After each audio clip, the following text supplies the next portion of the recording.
These have been getting pretty good attendance. This is a lot of people for. Hey folks, it's noon, so we're going to get started. Thank you for coming to this month's seminar. If you're not familiar with what HB is, we have some handy brochures there in the back next to the booth.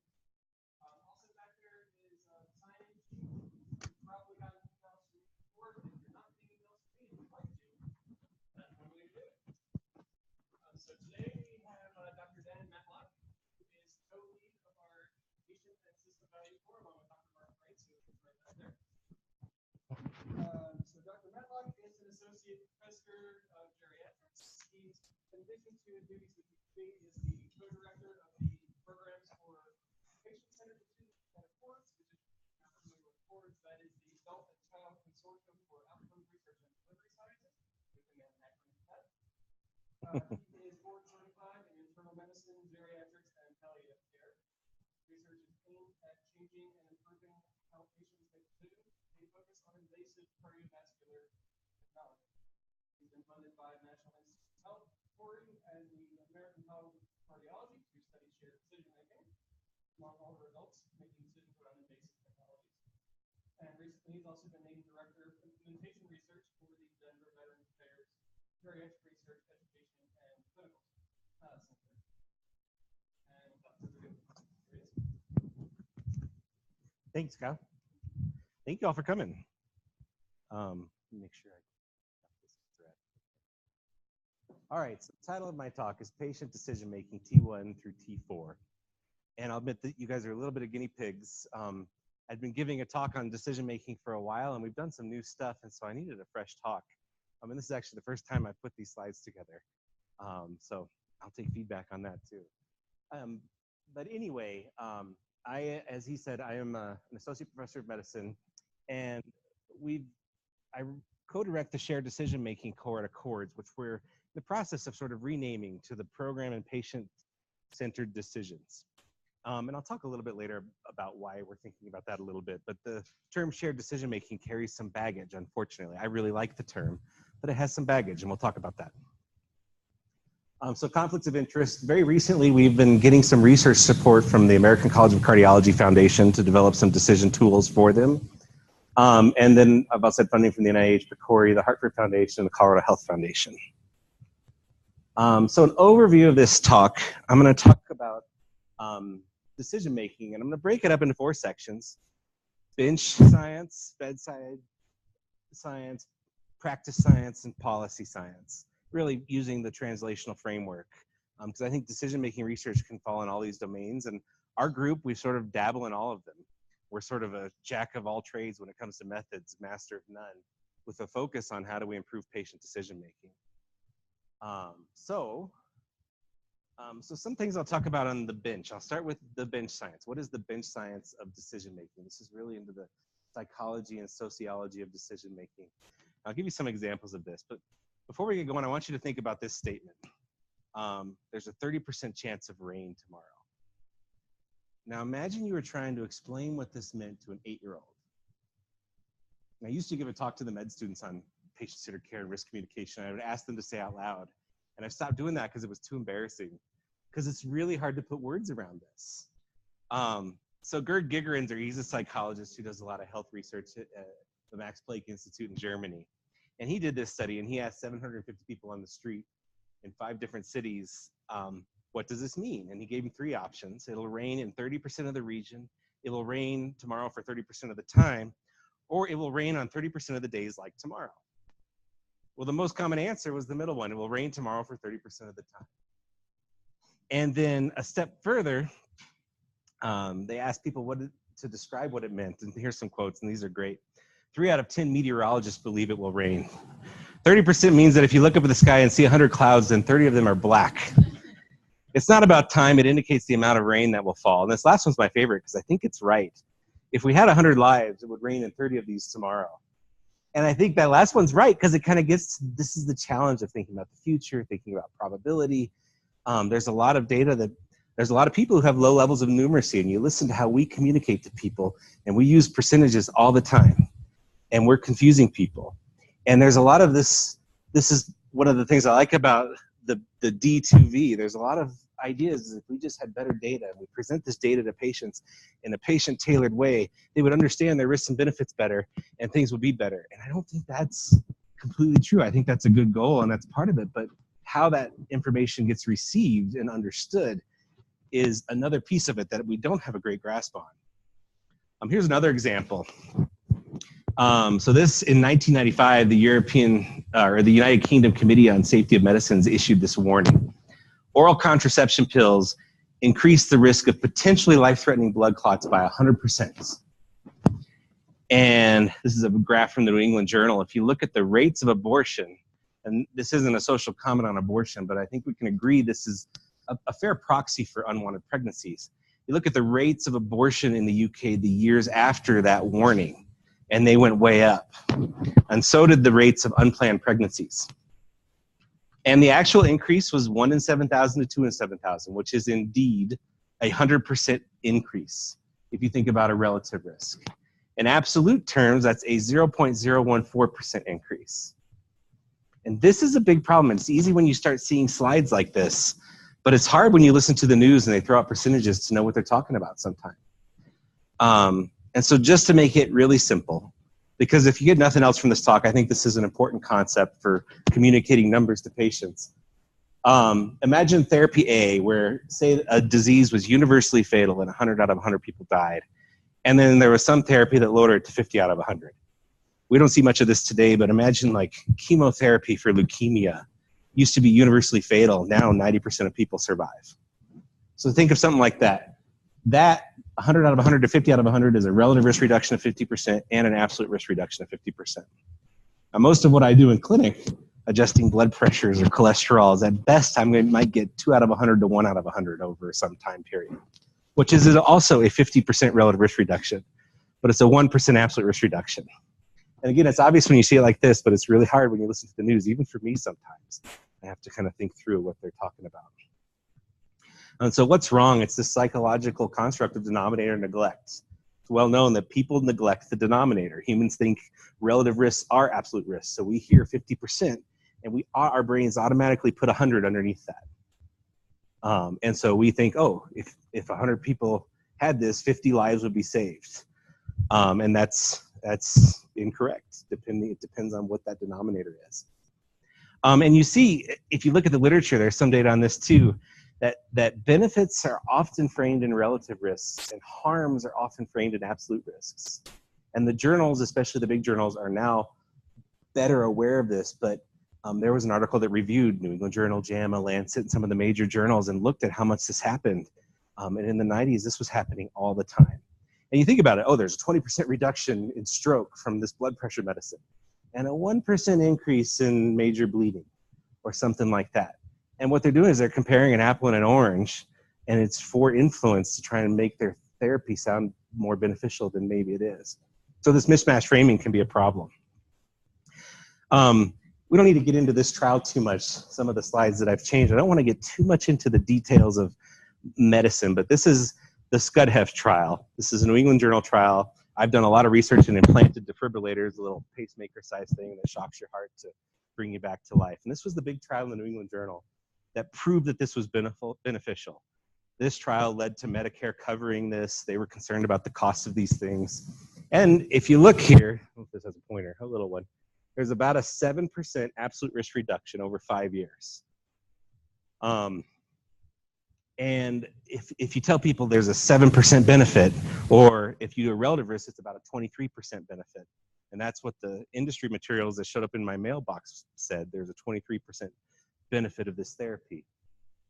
So some of the ways that there's a lot of research in numeracy and how do you help people understand things better. This shows up a little fuzzy, sorry about that. But this is what's called a pictograph. And this is the same data I just showed you, presented in a different way. There's a lot of data, mostly out of the University of Michigan, that shows if you show people statistics this way, they're going to be more likely to answer knowledge questions correct 2 weeks later. And there's a lot of caveats and nuances to this. Sometimes when you're communicating risk, people don't care about what their absolute risk is. They care about their risk relative to other people. For example, your 10-year risk of stroke. Most people don't care. Is my 10-year risk of stroke and heart attack 8%? They care. Is that high compared to other people? Is that low compared to other people? But at least from a numeracy standpoint, presenting statistics in this way leads to better understanding. But then you get into the question, do people even want statistics? So this is a quote from one of our qualitative studies. Another therapy that we've worked on is the left ventricular assist device. And I'm going to talk about that a lot more when we get into some of the other work we've done, but it's basically a partial artificial heart. And we asked patients, did you weigh the pros and cons of the decision at all? And here's the patient response. No, didn't even think about it. When they told me that I couldn't have a transplant, this was the only option I had, that or push-up daisies. So I automatically took this. So it kind of challenges that assumption that if we just give patients their data or give patients better data, they'll make better decisions. When patients here, this is just all an emotional response. I don't even care what the risks are. Give me the LVAD or I'm going to push up daisies. And this gets into some of the challenges of the psychology of decision-making I want to talk about. This is a great study from Sharon Iyengar at, I think it's University of Columbia in New York City. But she did this study where she took 24 jars of jam and put them at a grocery store. And then watched the behavior of people as they walked by the jam. And 60% of people stopped to look at the jam, but only 3% of people actually bought jam. Then on some of the other days, she did 6 jars of jam. And now it's not as pretty, not as many colors, so only about 40% of people stopped to look. But of those people who stopped to look, 30% of them actually purchased the jam. And there were greater satisfaction when she talked to people if the options were limited. So you can overwhelm people if you give them too many options. If you throw too much information at people, people get overwhelmed. And this is another thing in the psychology of decision making. Too much information will actually lead to worse decisions sometimes. So here's another example of that. This is published in JAMA. This is a survey of physicians. So physicians were asked a few scenarios, and this is a good one. A 67-year-old farmer with hip arthritis. You've tried several NSAIDs, it's a pain medicine, non-steroidal anti-inflammatories, and you stopped them because they didn't work or they had side effects. So you decide to refer him to orthopedic to consider a hip replacement. And then they were asked this, but before sending him, you check the formulary and find that there, and then half of them got on the left here. There's one NSAID that the patient hasn't tried. What do? Refer and start ibuprofen, or refer and don't start any medicine? And the other half got, there are 2 NSAIDs that the patient hasn't tried. What do? Refer and start ibuprofen, refer and start piroxicam, or refer and don't start any medication. And when the docs were given more options, they were more likely to not make a decision. And this is one of those themes of behavioral economics and cognitive psychology, that we get lazy. We don't want to make decisions. Now, this is a little easier because there's only one option. You don't have to choose much. I'm going to refer them anyways. Let's refer and start this, and then they can deal with it there. Once you have to choose between the two, you have to put more cognitive effort into it. Humans, patients and doctors alike, don't want to do that. And so we'll just refer them. And this is what this whole field of behavioral economics, which I think gets into some of the basic science of decision making. This is a great book if you haven't read it. Thinking Fast and Slow by Dan Kahneman. He was the winner of the Nobel Prize in economics, I believe, in 2002, but he's actually a cognitive psychologist, not an economist. And he gives every bit as much credit to Amos Tversky, who he did all of his research with. But Thinking Fast and Slow is the dual process theory of decision making, where we have sort of cognitive decision making and emotional decision making. And that's partly what he won the Nobel Prize for, was that work. But it's a great book. One of their studies that they published in Science, this is another survey of doctors. This is the Asian flu problem is what they called it. But imagine that the US is preparing for an outbreak of an unusual Asian disease, which is expected to kill 600 people. And then they had some more details, but they said, you have to choose, you're the public health officer, and you're going to choose program A or program B.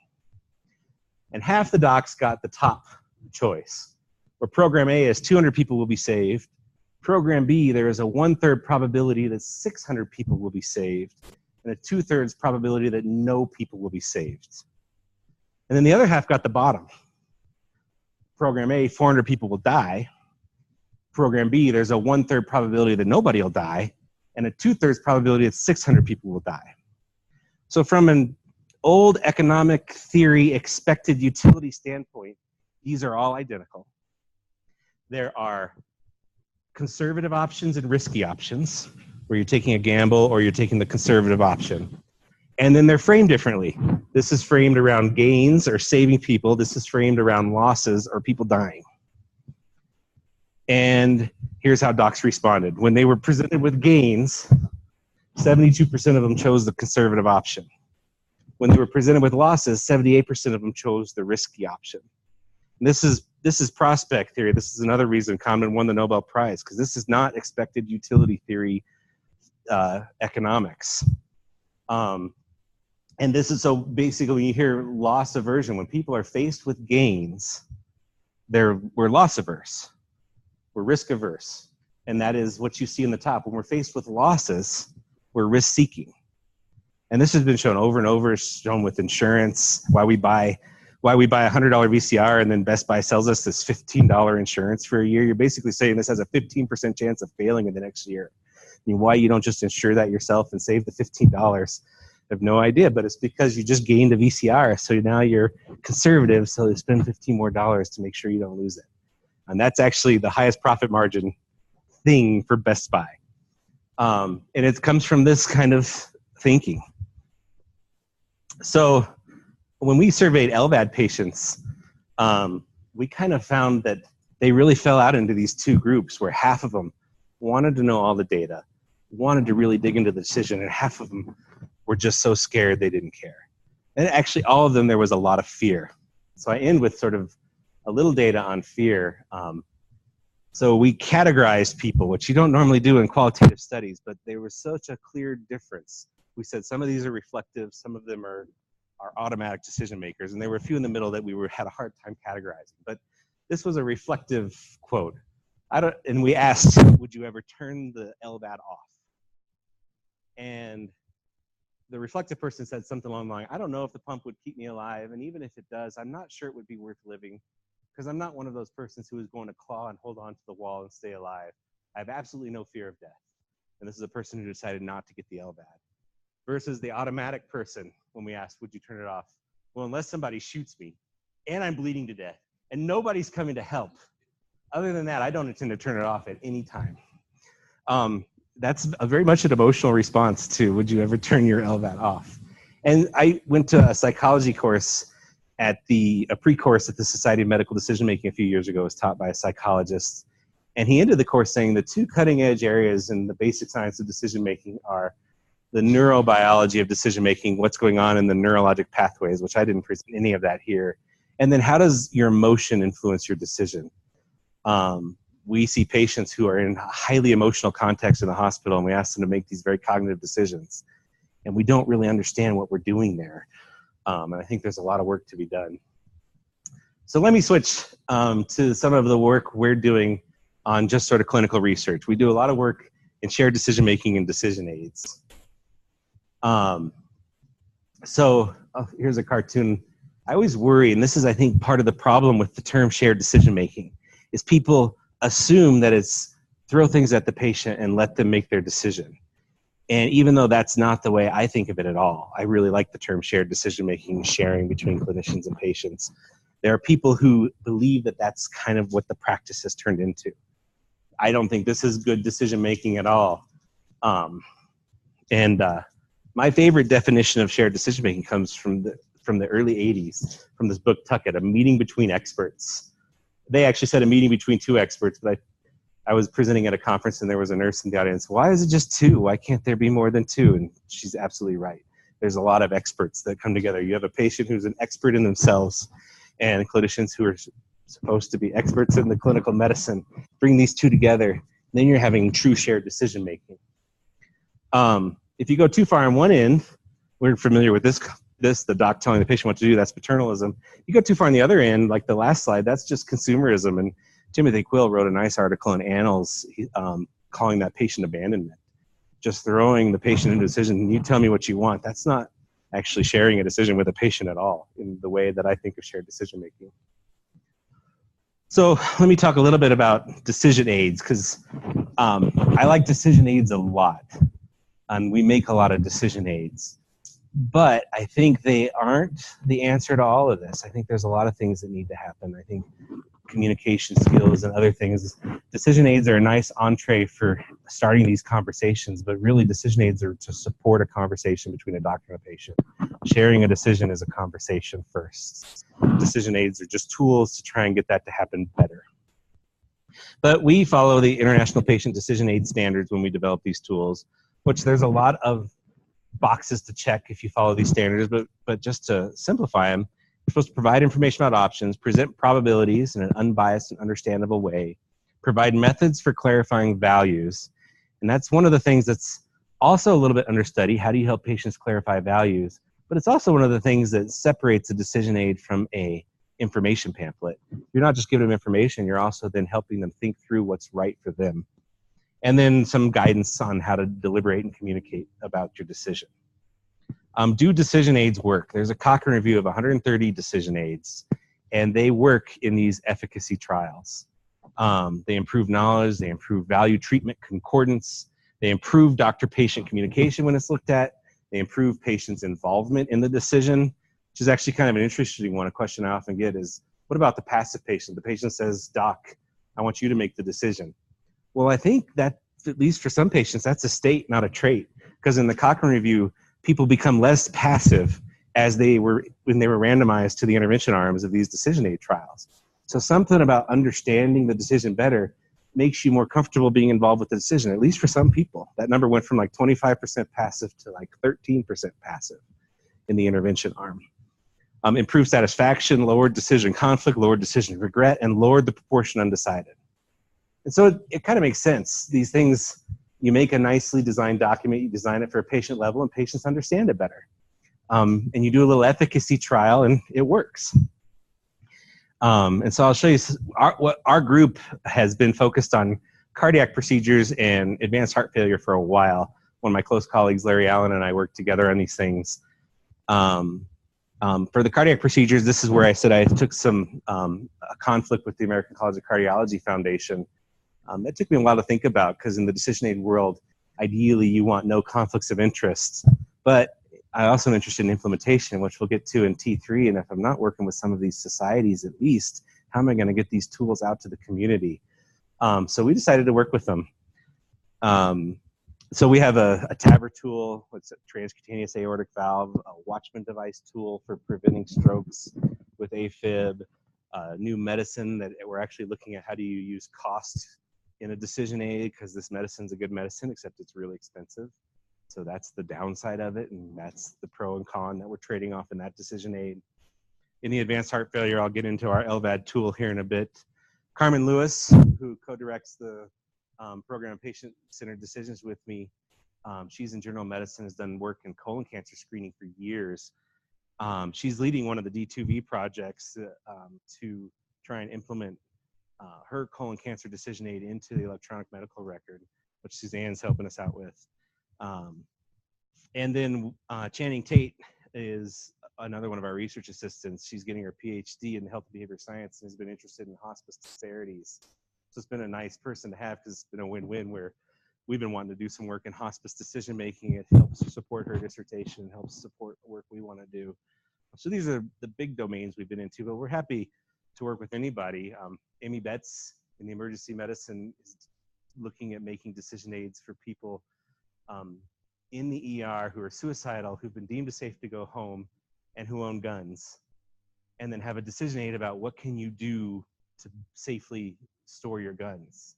And it's actually a really hard question, because you can't just tell them to give them to your neighbor. That might be illegal. They might have to get a background check. So give them to the cops. What are your options? How do you lock them? What are things you can do? So that if you're discharging somebody home who has guns, how do you help them be safe? It's kind of an interesting way to use a decision aid. It's definitely been fun conversations to think about. But anyway, this is a plug. We're interested to work with anybody who's interested in these things. I'm working with TEL, thinking about intracranial pressure monitors in kids with traumatic brain injury. Whether that really is a patient decision or not, I don't know. It may not be, but it's kind of interesting to think about some of these principles in some of these different contexts. Our development process, briefly, this is kind of a busy slide, but I wanted to show it because mainly to look at these circles. One of the things to make these things is very iterative. And it's really hard in a grant to describe iterative development. So this is what I've come to, is I try to put this linear figure down the side of a page in a grant to show we have this linear process for iteratively developing these things. But we always start, we do some background work where we do some interviews with people, we do evidence review, maybe an expert panel, to really find out what the decision needs are. What do people need in this decision? And I don't want too many things, as I showed you before, because we'll overwhelm people with too many things. And then we draft a paper version. And I used to spend a long time here before we got to this paper version. Now we're just putting something on paper, because I've learned you don't get feedback until you have something down. And so we're actually kind of doing some of this in parallel with this. There's some tensions there that I'll talk about. But then we iterate it with docs and patients and other clinicians involved, or whoever we think is involved in the decision. There's really three things we're trying to do with that paper tool. We want to get it accurate, we want to get it understandable or readable and usable, and then the hardest one is we want to get it unbiased. If you're really doing shared decision making, you should be pretty agnostic to the decision. That's not always true, and there's nuances to that, but at least for some of the ones we've done in cardiology, we're aiming for a tool that's not too biased. It's really hard, and what we usually end up is the cardiologists think we're biased against the procedure, the patients think we're biased towards the procedure, then I think we're at the right spot. So then we finally have our paper version, and then we often go to videos, sometimes a website, and then once we get the content right, then we make a script or these higher, more expensive versions, because it's so easy to change a paper version. It's really hard to change a video or a website. And then we iterate that, film, get to our prototypes, and move on to our higher version of decision aids. That's our development process. So we've done paper tools. These are some clips from my defibrillator paper tools. We've done some video. These are patients and clinicians that are in our ICD videos. We've done some interactivity on the website where you can sort of think about what's important to you and move the little slider, and as you move one, the other moves, to help people make trade-offs. We don't need to get into that, but there's some data when people can see what they're trading off, it helps them understand what the decision is. Because if you ask people, do you want to live as long as possible? Yes, I do. Do you want to die in your sleep? Yes, I do. And when you want to prevent sudden death? Yes, I do. When you ask them, you see that you're trading some of these things off, then people can start weighing the pros and cons and making a decision in their brain for what's right for them.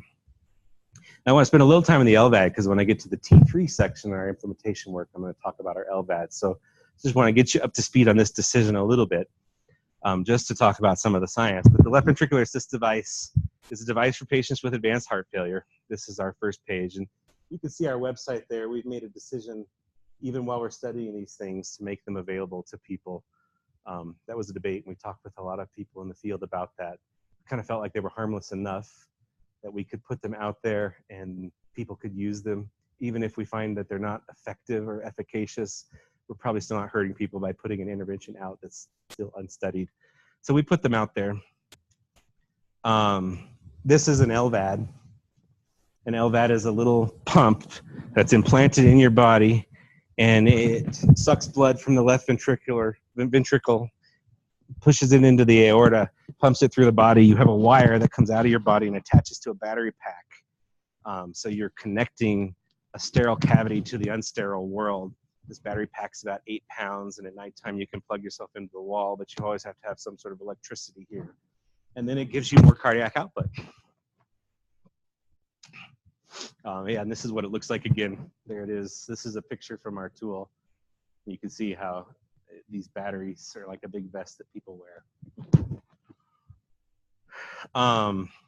As we develop this decision aid, responding to our qualitative research, and those qualitative studies and hearing how scared those patients were completely changed the design of our tool. It's sort of a plug for the value of qualitatively understanding what you're studying, because instead of going right into the cognitive aspects of this decision, we say things like, you're in a tough spot. You have severe heart failure. Your current medicines are no longer working. Without a major surgery, you may die soon, but you're not eligible for transplant. Therefore, you are being considered for an LVAD. And then statements like this: many patients like you have found this scary or confusing. Some patients have felt pressured to make a decision. Those are both things from our qualitative study that we learned from patients. And then there's some literature in the communication world that if you acknowledge some of these fears, then that helps people recognize that that's what they're feeling and maybe move back to a more cognitive space rather than making a decision in that emotional space. We haven't actually studied that empirically. It's more of a testable hypothesis, but we're at least using that theory in our design. And here's the benefits. This is a wildly beneficial therapy. This is 1 year survival. With an LVAD, 8 out of 10 people are alive. Without an LVAD, less than 2 out of 10 were alive. So there's not many things in medicine that have an improvement in survival like that. But it's not so great. 55% of those people were readmitted to the hospital. 1 in 10 of them have a disabling stroke every year because you're on blood thinners, because you have a device, and then the device chews up all your clotting factors, so you have another reason to bleed. So a lot of these people have bad hemorrhagic strokes. 2 in 10 develop a device-related infection. It's generally not good to take a sterile cavity and connect it to the unsterile world. So a lot of these drive lines get infected chronically, and some of these people are on chronic antibiotics. 2 out of 10 have a serious bleed, as we talked about, requiring medical attention and a transfusion. And then almost 1 out of 10 have to replace the LVAD pump again because something went wrong with it or they got a clot in it. So there's big trade-offs, and there's burdens. You have to be plugged into a wall. We interviewed caregivers. Caregivers are scared to death laying next to these patients. They're scared I'm going to kick them at night, unplug him, and then we'll wake up and he'll be dead and it'll be my fault. We heard from caregivers they would sleep in the next room and put a baby monitor in the room with their spouse so that they could hear that he was doing okay. This hyper-vigilant state of caregivers of LVAD patients was like reading about dementia caregivers in a way, which is sort of always the model of the most stressed caregivers. So those are some of our designs. Some of the tensions we feel as a shop developing tools. There's this tension between user-centered design and decision theory. We want to stick to the International Patient Decision Aid Standards and be certified when that happens. But then we also want to design for dissemination and respond to users. And so most of our tools, the users will trump IPDAS if the users don't like something. And I've lost a point on the IPDAS scoring system for our ICD tools because we present the benefits of the ICD as a nice pictograph and the risks as little bullets. But the first version of the ICD tool I showed the docs, we had them as both pictographs, and there were 7 lives saved, and there's 7 people who have a complication, and it looks like a wash. And they said, I would never show this to my patients. So that would be the IPDAS concordant tool. But listening to the user design, if I designed it like that, I'd be yet another person with a decision aid sitting on a shelf. So we've changed the design with the hopes of having something that's implementable. Also, as we've done more of the development, there's this tension between doing hardcore, rigorous academics, which is really slow, versus being a business and responding to the ACC who wants these tools done yesterday, and trying to do both. That's why we've tried to do some of this needs assessment in parallel with the design. Not sure how well it's doing, but we're trying. And then we always struggle, how do you rapidly prototype a video? Well, let me switch to some of the T3 stuff that we're doing. So I mentioned, I'll talk about a couple things, designing for dissemination, which I just alluded to, and then I'll talk about how you study these in the real world. How do you implement this stuff? We make these tools, but most of these decision aids from that Cochrane review are truly sitting on shelves and aren't implemented in practice. And if we really want to do something, we need to get these implemented. This is a slide I stole from Russ Glasgow. I kind of like it. This is typical science, bench to bookshelf. Papers are means, not ends. It's fun to publish papers, but it actually doesn't do anything. And 100 years from now, nobody's going to care how many papers have Matlock DD on them. So try to keep that in mind when we get sucked into the academic pressures. And how do we move into implementation? And implementation is really hard. One thing that Carmen's really turned me on to, Carmen Lewis, is the contextual differences in decisions. Primary care docs, they're all about shared decision making, but they have no time. And so implementing in primary care is a function of trying to find who else the staff can help. Whereas you go to the LVAD inpatient, they have lots of time for education. But they may be less interested in some of the shared decision making as you get to some of these higher level procedures. So the contextual differences in decisions should inform the design and is important. And when do you deliver decision aid? This is another really hard piece, is when is that patient actually in their brain making a decision? Is it with the primary care physician? Is it when they get referred for our cardiology tools at the cardiologist with the defibrillator? Is it when they go to the electrophysiologist? For the ICD work we do, I think the decision window is somewhere in here. So we're trying to implement the tools in here, but that's a hard piece because the patient may not be making a decision in there. They might be making a decision somewhere else. And then all these other questions, who's going to deliver the decision aid? Are you going to make the provider do it? Are you going to have some other staff member that then the provider empowers and is comfortable delivering the tools on behalf of the provider? Because that's another sell that's not always so easy as well. And then how will it be delivered? It depends on the media. If you have a paper tool versus an electronic tool versus a video, can you get it in the EHR? This is what Suzanne and Carmen are struggling with one of the D2V projects, is how do we get Carmen's tool even in the EHR with My Health Connect? It's not an easy question. And there's a lot of people that need to sort of approve those kinds of things.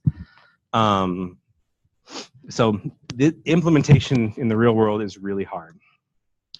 And here's a systematic review of implementation science. Carmen was actually involved with this, but a big group reviewed this, and they're titled Many Miles to Go. And some of the findings that they found: clinicians often lack confidence in the content of the decision aids. Many concerns about decision aids disrupting established workflows. This is another reason I decided to work with the ACC. There was a paper in JAMA Internal Medicine a few years ago surveying urologists about what would make them more comfortable with decision aids. And one of the things in there was, well, if it was endorsed by the American Urologic Association, my specialty society, then I'll be more likely to trust the information. That's another reason I'm enjoying working with the ACC, because if I get their endorsement, I'll have easier buy-in than Dan, the geriatrician, telling them they should do this decision aid, which has been a tough sell.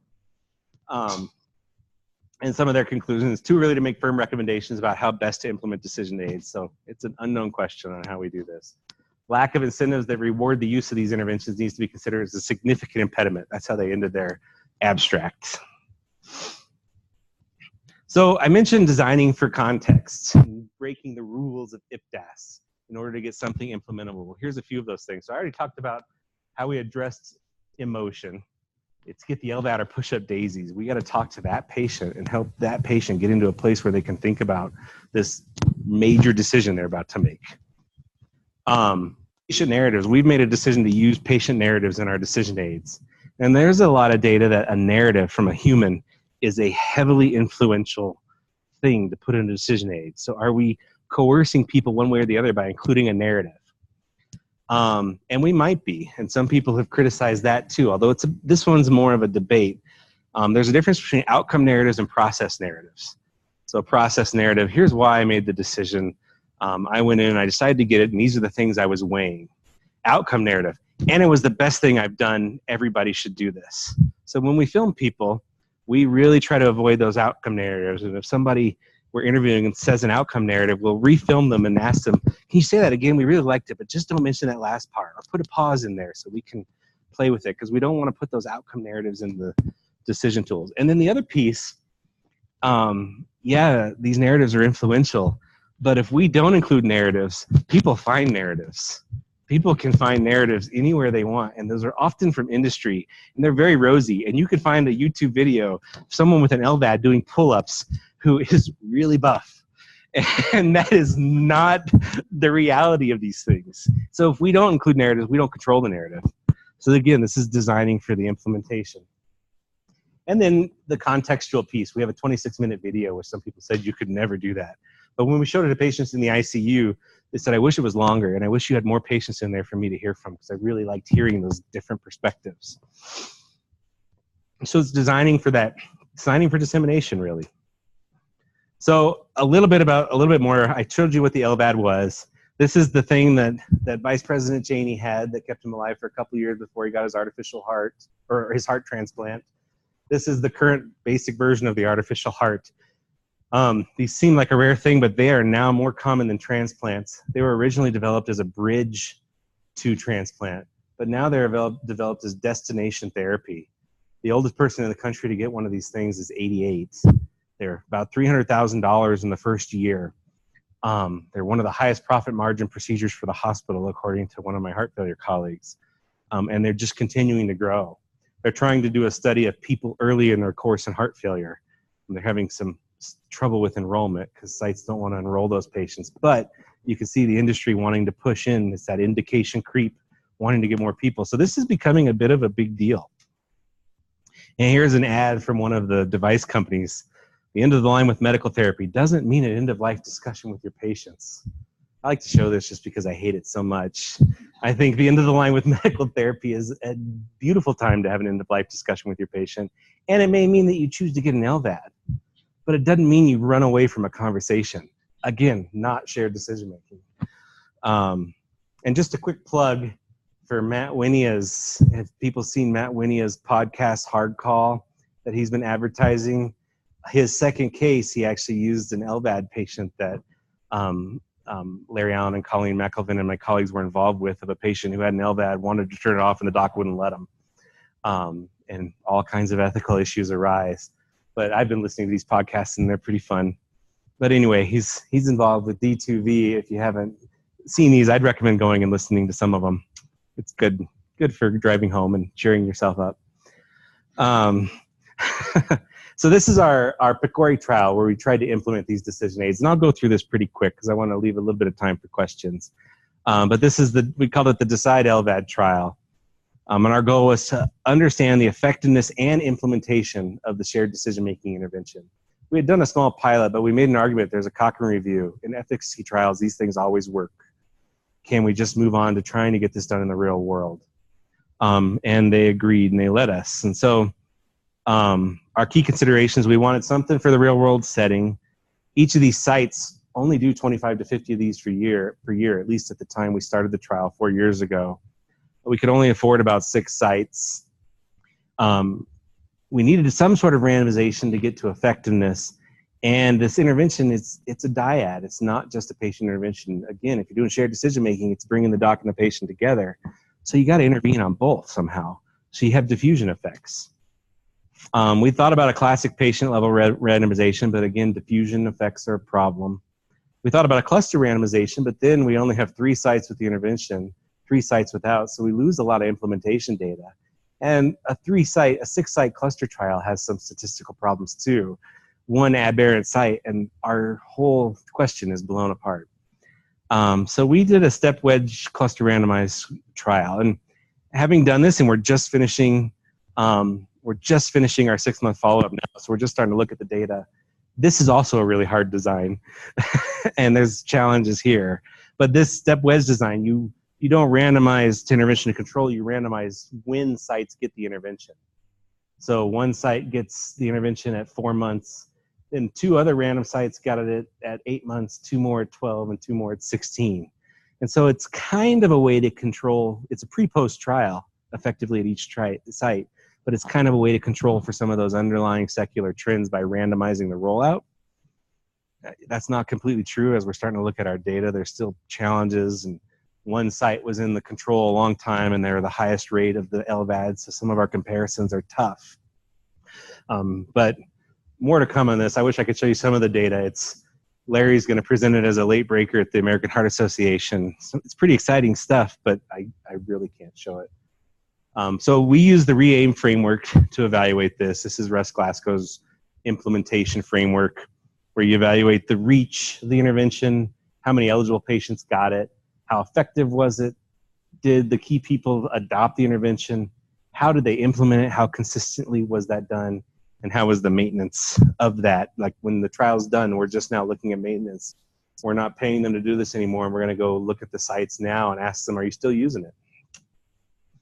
Let me skip some of this. So our implementation intervention, we did some pre-implementation work where we would explore the sites and ask them who the key people were, and we planned a little bit with the site PIs. And then we did an implementation visit where we had a 1-hour grand rounds, 1-hour communication training, and then 1 hour to work with the team to discuss the new process. We didn't want a high-cost implementation because then we have a non-generalizable implementation.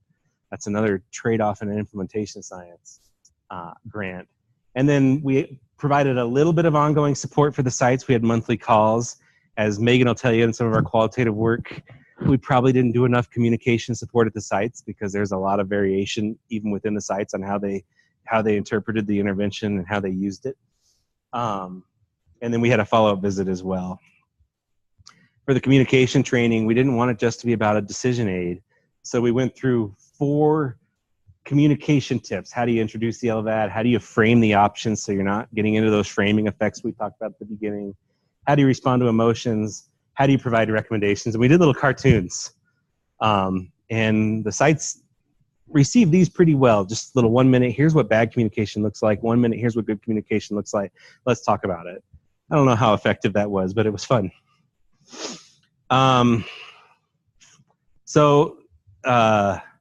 That's an implementation design.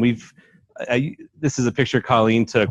This is even while we were in our control phase. This was something that she took a picture of this patient. This is a note the nurse put up. Patient is watching a very important video. Please do not disturb. So we already had diffusion, probably because we ran the pilot trial here, that this patient got intervened upon in our control phase somehow. So this is the challenge with implementation designs. You just lose a lot of control of the protocol. So I think a good thing is to kind of understand these things. It's fun. It's great to see this. It makes it really hard when you go look at effectiveness and do statistics. So just a couple minutes on policy changes that are happening. So I really think there's systems issues around this, but I also think there's this sort of culture of medicine issue, and this is something I've been thinking about a lot. This is a quote from one of my defibrillator interviews. This is a doctor. This is a salaried doctor who doesn't get paid more for doing procedures. And we were asking them about the defibrillator and how they make those decisions. And he said, I think my biggest concern is if I convey the risk to them too strongly, that they will choose or make an unwise decision and not proceed with therapy. And this sort of sentiment came up in so many interviews that we called it a theme. And I titled this paternalism up here, but it's really beneficence. It's paternalism in the best sense of the word. It's good to think about paternalism is not evil. We often frame it as evil. It actually comes from a caring place. Again, this doctor's not getting paid more for putting him in. He goes home earlier if he doesn't put it in. But it's this belief, I want my patients to live longer, so I'm going to not tell them the risk. So when I present this to cardiologists, I say, this is not an evil thing, but it's not necessarily how I want you talking to my father if he becomes eligible for a defibrillator. This is how I think about my daughters when something's bad on the news. I want to protect them from it because I'm a dad. I'm allowed to be paternalism to them because they're 6 years old. And this is another, we surveyed cardiologists around the country. And we asked them, to what extent do the following factors affect your recommendations around defibrillators? And appropriately, mortality data and guidelines. This was a 5-point Likert scale, scored 0 to 4. 3.8 out of 4, 3.6 out of 4. Patient preferences, 2.9 out of 4. Patient's understanding, 2.2 out of 4. So I think there's this sort of cultural thing in medicine where guidelines, mortality data, this is what's important. Patient preferences are less important. So I think this is one of those cultural things we need to work on if we really want shared decision-making. And this is sort of the consequence of that. This is an article in Health Affairs talking about disempowerment amongst patients. And this is a quote from that article. Is the guy going to be pissed at me for not doing what he wanted? Will he do what I want but resent it and therefore not be quite as good or in some way detrimental to my quality of care? I mean, if this is what our patients are feeling when they come in to talk to us and they don't want to question us, this is awful.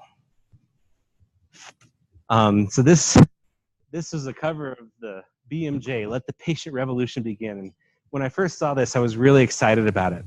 And then I went to the International Shared Decision Making in Peru, and there was a ICU doc there who was a human rights expert, or he worked in human rights for years, and he put this slide up and he talked about how awful it was. And he says, look at all of the suffering that happened in the last century associated with this iconography. Any survey or interview of patients, this is not what patients want. Patients want somebody that cares for them and that they can trust. This is not what doctors want. I guarantee we don't want a revolution. And so every time I look at it, I just dislike it more and more, even though my first reaction was, oh, cool, a whole issue on patient empowerment. And it's something different. It's something much more human that we really want. But some things are changing. Just a couple of slides left. These are the heart failure guidelines, and they added this asterisk in the 2013 guidelines, and this asterisk said counseling should be specific to each patient, potential for defibrillation to be an active agent if desired in the future. This is about the defibrillator, to facilitate shared decision making. So this idea of shared decision making is starting to crack the guideline armor. And that will have some influence in policy. The National Quality Forum just convened a panel Larry Allen was on to come up with what are the criteria to certify a decision aid as a quality decision aid. The heart failure quality measures came out and said, instead of rate of ICD implantation as a measure of quality, it's rate of counseling about ICD is a measure of quality. It's different than most underuse measures. I don't know if those have been fully adopted yet because it's hard to implement, but it's good that that's happening. And then Medicare now has required shared decision-making twice in 2 of their coverage criteria. One for lung cancer screening and one for the left atrial appendage closer device. And one of our contracts with the ACC, this is a picture from the decision aid we're working on with them, is to make this little umbrella in the left atrial appendage. There's all kinds of problems with this thing. I wouldn't go out and recommend it. But it's interesting, and this is one of the ones they want really quickly because of this coverage criteria. Their docs can't get paid for doing them until they get this. So it's been kind of a fun thing to be involved with. We have a whole team to thank, lots of good people. Any questions? Thank you, guys. Yeah. So I actually had a question on the paternalism of the doctors in the implementation study. So I would assume that's something that's somewhat intrinsic to the doctor.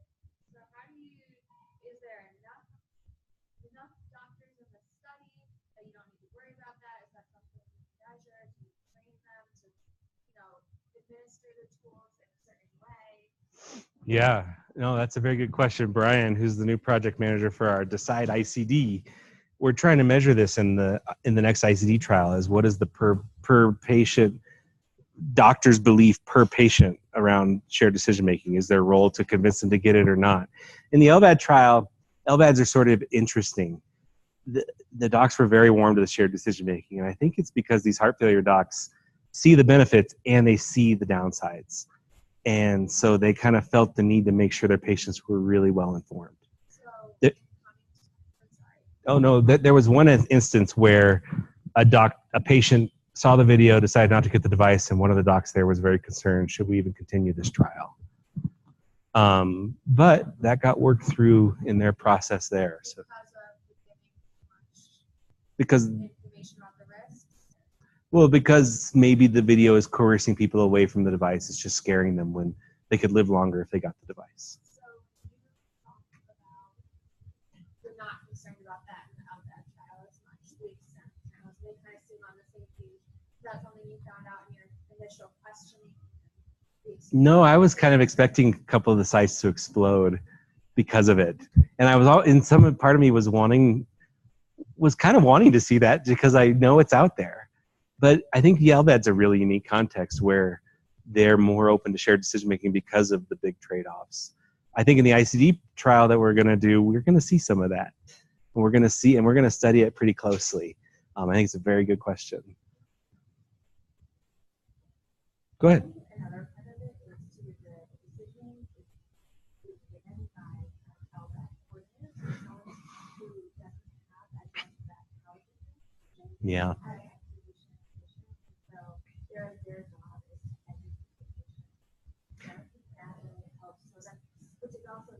Unique. Oh yeah, Megan's been leading some of the qualitative evaluation, and that's right. In most places, there's this delivery model. They're already handing out industry materials. They already have an education process. So we just implemented it right into this already existing process. We didn't have to reinvent the whole process like in primary care to get these things in people's hands. We'd have to come up with a whole new process and whole new people, and that's not easy. Other questions?